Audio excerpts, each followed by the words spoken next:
बांसवाड़ा में चले आज़ादी के आंदोलन में सबसे ज़्यादा लोग राष्ट्रपिता महात्मा गांधी द्वारा चलाए गए अभियानों में जुड़े। ज़्यादातर लोग गांधी जी के सत्य, अहिंसा, सत्याग्रह के मार्ग पर चले। वहीं उनके रचनात्मक कार्यक्रमों में अपना सहयोग दिया। स्वतंत्रता सेनानी भूपेंद्र नाथ त्रिवेदी ने भी इसी मार्ग को चुना। बांसवाड़ा के तलवाड़ा के रहने वाले भूपेंद्र नाथ त्रिवेदी स्वतंत्रता आंदोलन में 3 बार जेल गए। उनका बांसवाड़ा ही नहीं, मुंबई में भी और झाबुआ में भी स्वतंत्रता आंदोलन के लिए गहरा योगदान रहा।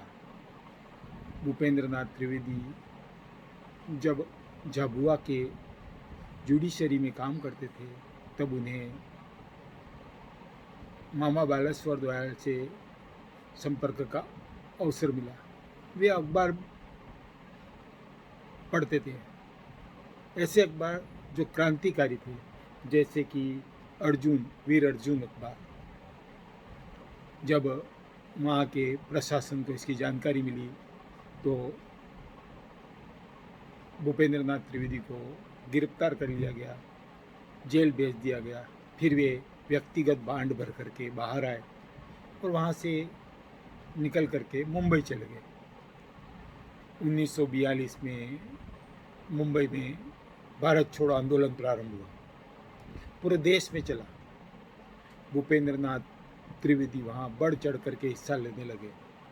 वहाँ उन्होंने एक अखबार निकाला, संग्राम। वहाँ के पुलिस प्रशासन की नज़रों में वे थे, शंका उनके ऊपर थी, तो उन्हें गिरफ्तार कर लिया गया। 4 माह तक जेल में रहे। बाहर आए तो देखा कि अखबार का कार्यालय, जहाँ अखबार प्रिंट होता था, तहस नहस हो गया। थोड़ी सी निराशा हुई, लेकिन इसी बीच बांसवाड़ा के दुलजी भाई भावसार से उनका संपर्क हुआ।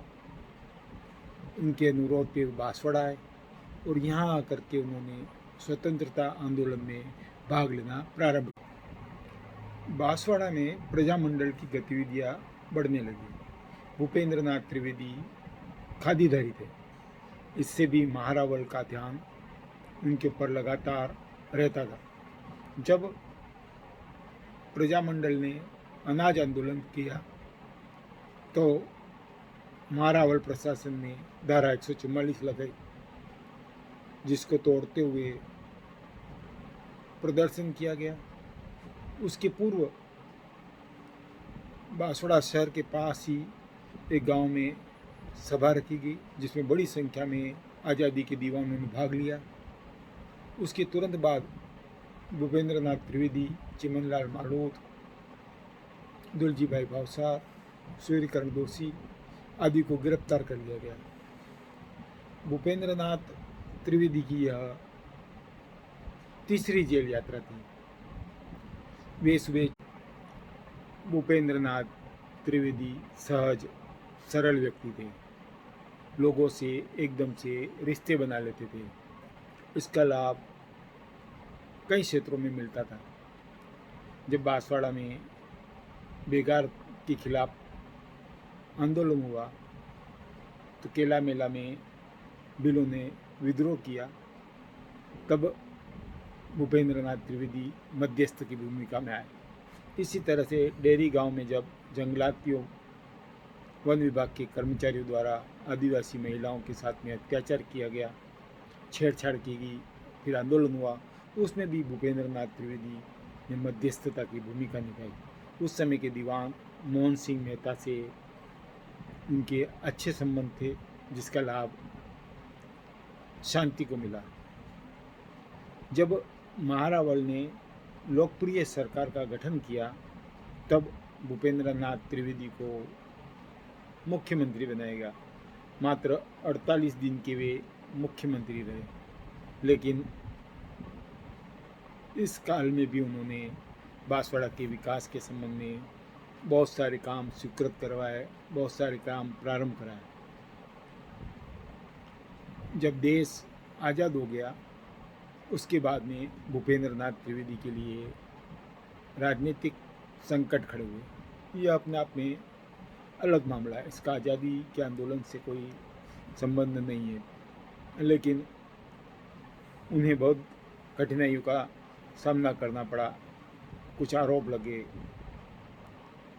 जेल की यात्रा भी हुई, लेकिन भूपेंद्र नाथ त्रिवेदी डरे नहीं। लगातार देश की आज़ादी के बाद में भी देश के संबंध में सोचते रहे, कार्य करते रहे। उन्होंने एक समाचार पत्र धनुर्धर प्रारंभ किया, जो साप्ताहिक था। बहुत सालों तक, देश की आज़ादी के 50-60 साल तक भी वो छपता रहा। भूपेंद्र नाथ त्रिवेदी का जन्म 27 नवंबर 1908 को मध्य प्रदेश के झाबुआ जिले के थांदला गांव में हुआ। उनके पिता का नाम रामशंकर त्रिवेदी था। 1934 से 36 तक वह झाबुआ में रहे, जहाँ उन्होंने प्रथम गिरफ्तारी दी। 1939 में मुंबई गए, वहाँ उन्होंने अखबार संग्राम अखबार का प्रकाशन किया। 1942 में भारत छोड़ो आंदोलन में मुंबई में गिरफ्तार हुए। 1942 में 5 मार्च को बांसवाड़ा में गिरफ्तार हुए। 1948 में 18 अप्रैल को लोकप्रिय सरकार के मुख्यमंत्री बने। 31 अगस्त 1918 को उनका निधन हो गया। इस कालखंड में वे देश की आज़ादी के लिए समर्पित रहे। उनका आदर्श वाक्य, तीर निकालो न ही तोप, मुकाबिल हो तो अखबार निकालो, रहा। सच भी है। कोई भी युद्ध लड़ना है, विजय प्राप्त करनी है, तो अहिंसा ही एक अच्छा मार्ग है। और फिर तलवार के बल पर आज तक कोई दुनिया को जीत नहीं सका, लेकिन विचारों का प्रचार प्रसार करके, लोक समर्थन प्राप्त करके, अखबार निकाल करके, मीडिया का उपयोग करके दुनिया को आसानी से अपनी बात के लिए प्रभावित किया जा सकता है और फिर अपने विचारों से उन्हें जीता जा सकता है। इस बात को भूपेंद्र नाथ त्रिवेदी अच्छी तरह से समझ गए थे।